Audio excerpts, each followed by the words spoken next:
नमस्कार दोस्तों, आज हम लोग अपने इस वीडियो में भारत में स्थानीय स्वशासन के बारे में जानेंगे।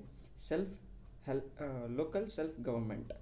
इसमें हम लोग देखेंगे कि पंचायती राज क्या होता है, भाग 9 और भाग 9A यानी कि पंचायती राज और नगर पालिकाएँ क्या होती हैं। साथ ही साथ हम लोग चर्चा करेंगे 73वां और 74वां संविधान संशोधन के बारे में, और इसके अलावा ऐसे क्षेत्र के बारे में जहां 73वां और 74वां संविधान संशोधन लागू नहीं होता है, तो उन्हें लागू कराने के लिए जो पंचायत एक्सटेंशन एक्ट है 1996 का, उसका क्या प्रावधान है, उसके बारे में हम लोग बात करेंगे। तो चलिए हम लोग आगे बढ़ते हैं और वीडियो को प्रारंभ करते हैं। सबसे पहले बात करें कि स्थानीय स्वशासन है क्या। अगर हम इसके शाब्दिक अर्थ के बारे में बात करें तो स्थानीय स्वशासन का अर्थ है लोकतांत्रिक विकेंद्रीकरण, यानी कि डेमोक्रेटिक डिसेंट्रलाइजेशन का एक्सरसाइज करना। एक केंद्रीकृत लोकतंत्र, यानी कि सरकार का जो लेवल है, स्तर, उन्हें अगर हम अपने देश में देखें तो 3 स्तर पर सरकारें हैं। एक केंद्र के स्तर पर, एक राज्य के स्तर पर और एक लोकल लेवल पर हमें सरकारें देखने को मिलती हैं। तो जो लोकल लेवल पर जो सरकारें हैं उन्हें हम लोग स्थानीय स्वशासन कहते हैं। स्थानीय स्वशासन लागू होने से भारत में लोकतंत्र का एक विकेंद्रीकरण हुआ है। इसका मुख्य उद्देश्य भारत में लोगों की भागीदारी सुनिश्चित करना है, साथ ही साथ निचले स्तर तक लोकतंत्र को पहुंचाना भी इसका उद्देश्य है। स्थानीय स्वशासन को संवैधानिक दर्जा 73वें संविधान संशोधन 1992 द्वारा दिया गया था। हालांकि इस संविधान संशोधन से पहले 1989 में राजीव गांधी सरकार के द्वारा भी स्थानीय स्वशासन का विधेयक संसद में लाया गया था, मगर वह किसी कारणवश संसद से पारित नहीं हो पाया। तत्पश्चात पीवी नरसिम्हा राव की सरकार के दौरान 1992 में 73वां और 74वां संविधान संशोधन अधिनियम लागू किया गया। अगर हम लोग पंचायती राज के विकास के बारे में बात करें, इसके एवोल्यूशन के बारे में बात करें, तो सबसे पहले समझने वाली बात यह है कि यह 1990 के दशकों में अचानक से आया हुआ कोई प्रक्रिया नहीं थी। यह एक लंबे समय से इसके लिए प्रयास किया जा रहा था।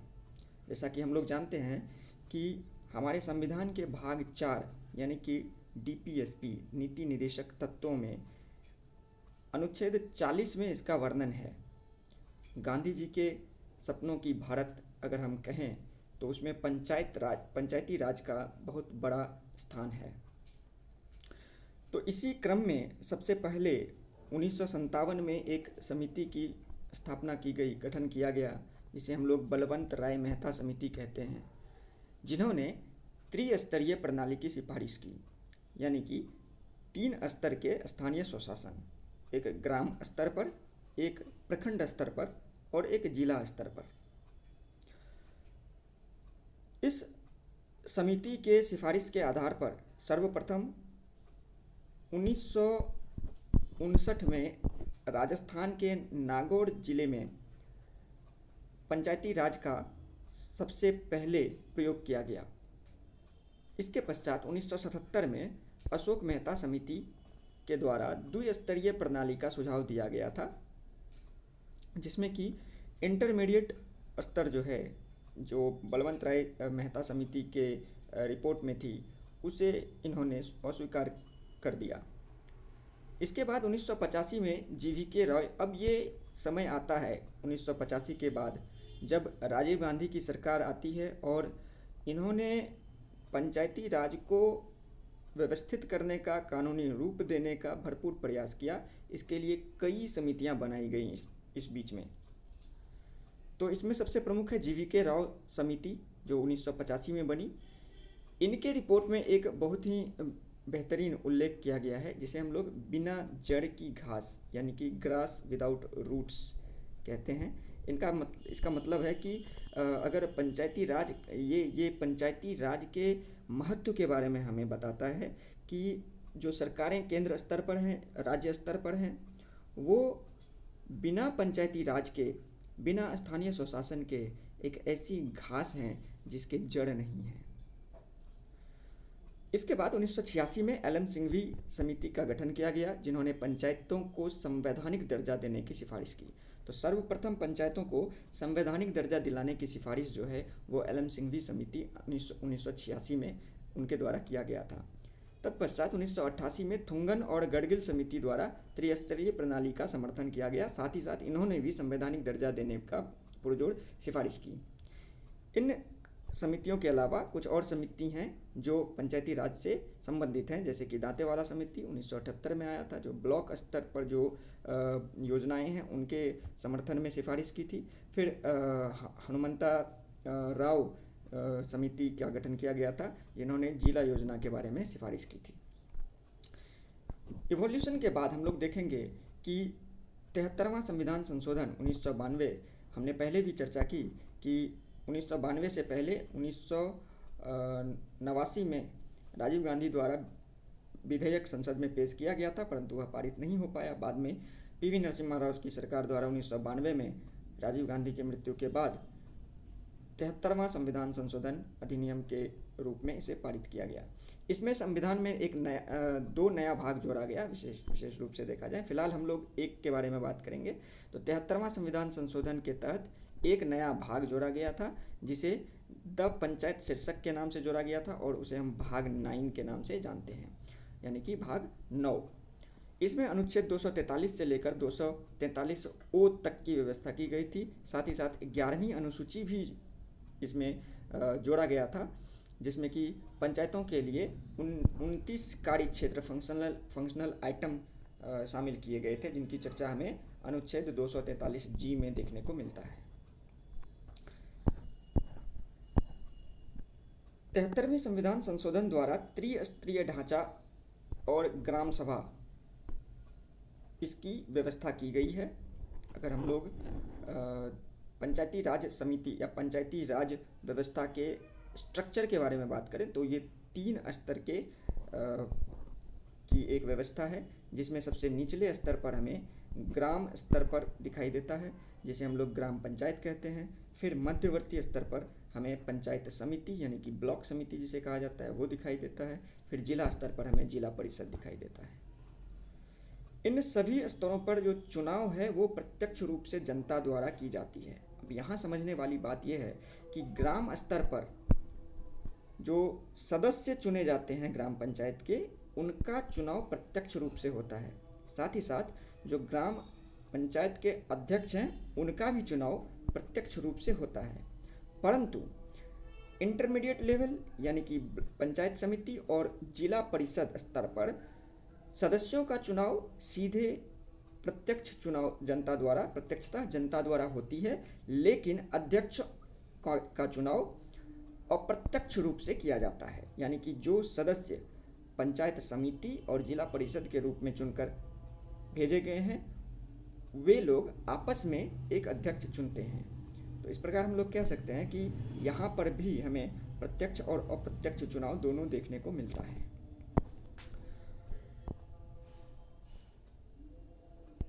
अगर कुछ विशेष प्रावधानों की हम लोग बात करें तो यहाँ पर हमें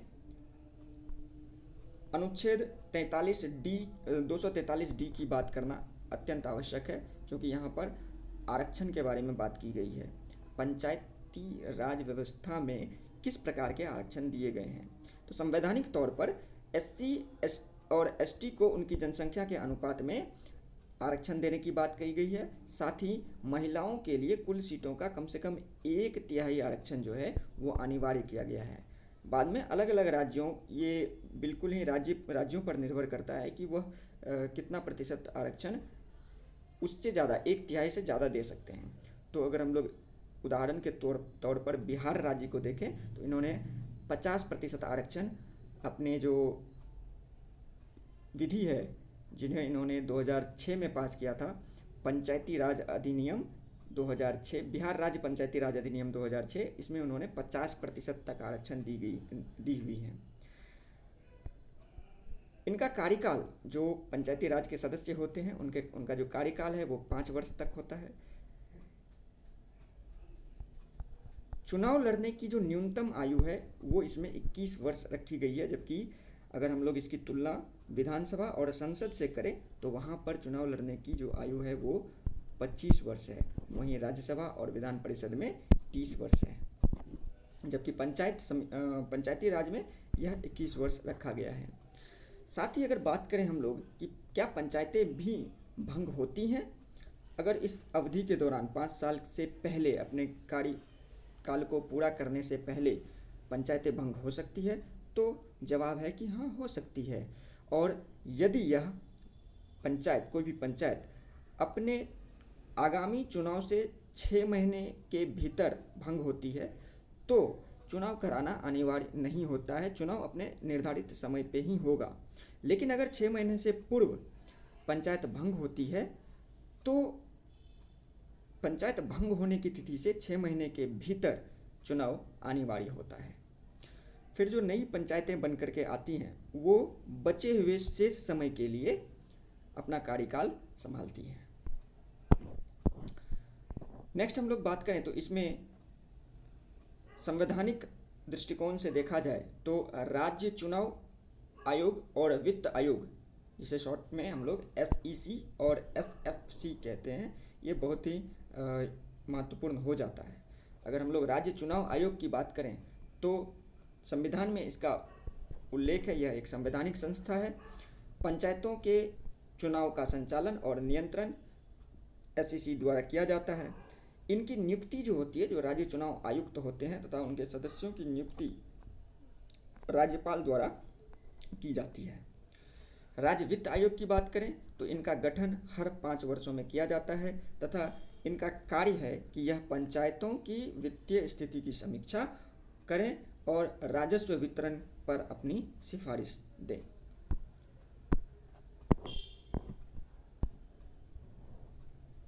संवैधानिक दृष्टिकोण से अगर हम लोग देखें तो कुछ क्षेत्र ऐसे हो जाते हैं, खास करके वे क्षेत्र जो अनुसूची 5 में शामिल हैं। अनुसूची 5 में शामिल होने वाले जो भी ST क्षेत्र हैं, यानी कि शेड्यूल्ड ट्राइब क्षेत्र हैं, उन क्षेत्रों में पंचायती राज व्यवस्था अपने आप लागू नहीं होता, इसे लागू कराया जाता है। और इसे लागू कराने के लिए एक एक्ट बना है जिसे हम लोग पंचायत एक्सटेंशन एक्ट कहते हैं, जो 1996 में लाया गया था। इसका उद्देश्य था कि 5वीं अनुसूची के आदिवासी क्षेत्रों में पंचायती राज का विस्तार करना। ठीक है, महत्व क्या है इसका? तो पारंपरिक अधिकारों की रक्षा और शोषण से मुक्ति, यानी कि पंचायती राज को इस प्रकार से वहाँ पे लागू किया जाए ताकि जो आदिवासी लोगों की अपनी पारंपरिक अधिकार हैं उनका हनन ना हो सके। इसलिए पंचायती राज को वहाँ लागू करने के लिए एक विशेष अधिनियम की आवश्यकता पड़ती है। इसमें हम लोग कुछ विशेष शक्तियाँ वहाँ के पंचायतों को देते हैं, जैसे लघुवन उपज पर स्वामित्व, खनिजों के लिए ग्राम सभा की अनुमति अनिवार्य होती है, नशीली दवाओं पर बिक्री पर नियंत्रण करना, इन जैसे अधिकारों का हम लोग वहाँ पर पैसे पंचायतों को जो आदिवासी क्षेत्रों में बनाई जाती है पेशा अधिनियम के तहत उनको दी जाती है। नगर पालिका पर जाने से पहले एक चर्चा यहाँ पे करना आवश्यक है कि जब हम लोग त्रिस्तरीय बात करते हैं तो इसमें ग्राम पंचायत,